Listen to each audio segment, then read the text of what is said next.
मुझे तो बहुत खुशी है, इससे ज़्यादा मैं क्या कह सकता हूँ।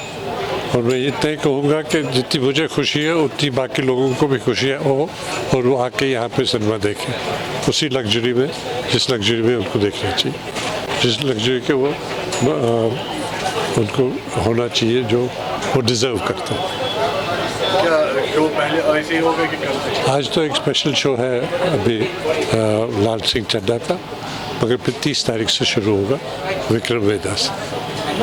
तो आज एलजी साहब ने भी यहाँ पर आपको बधाई दी, यहाँ पर बहुत सारे गेस्ट भी आए थे। एक नई उम्मीद की किरण आपको लगी है कश्मीर में, क्योंकि 370 के बाद मैं तो इसमें इतना ही कहूँगा कि एक चीज़ है जो दिल से की जाती है, दिल से जब की जाती है तो उसके साथ इश्क होता है, फिर जो होगा सो होगा, वो देखे, वो तो बर्दाश्त करना होता है, वो ऐसी बात नहीं। क्या यहाँ की यूथ को मैसेज रहेगी? कहाँ के देखो, पिक्चर देखो, उसको सराहो, एंटरटेन करो अपने आप को और पूरा फ़ायदा लो जो हमने सेटअप किया। चेंज हो गई है टेक्नोलॉजी, बहुत ही चेंज हो गई है। पहले वो एक डब्बे में आती थी फिल्म, फिर उसको वाइंड करना पड़ता था, अब आपके सैटेलाइट के थ्रू आती है, तो तभी इट्स पॉसिबल कि जो बम्बई में रिलीज़ जिस वक्त होगी उसी टाइम पे यहाँ पे भी होगी, बिकॉज ऑफ दैट।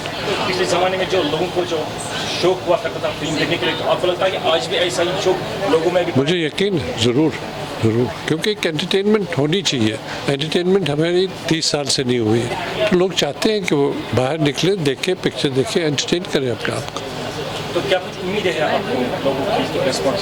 सर, एक चीज़ जब शुरू करते फिर उम्मीद थोड़ी रखते हैं उसमें, ये तो बना ही है in the state interest, in the national interest, I am sure it will be good.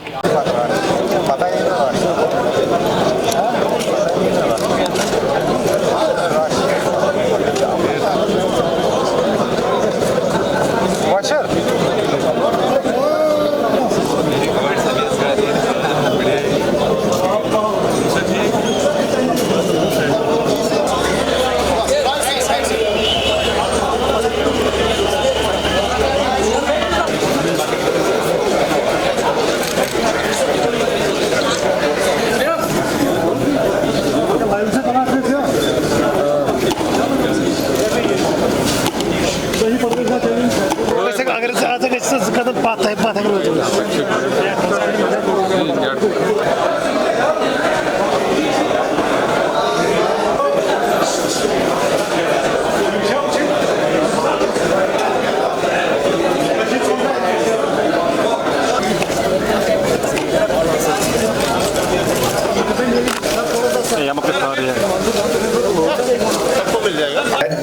The first multiplex of Kashmir comes with a lot of firsts.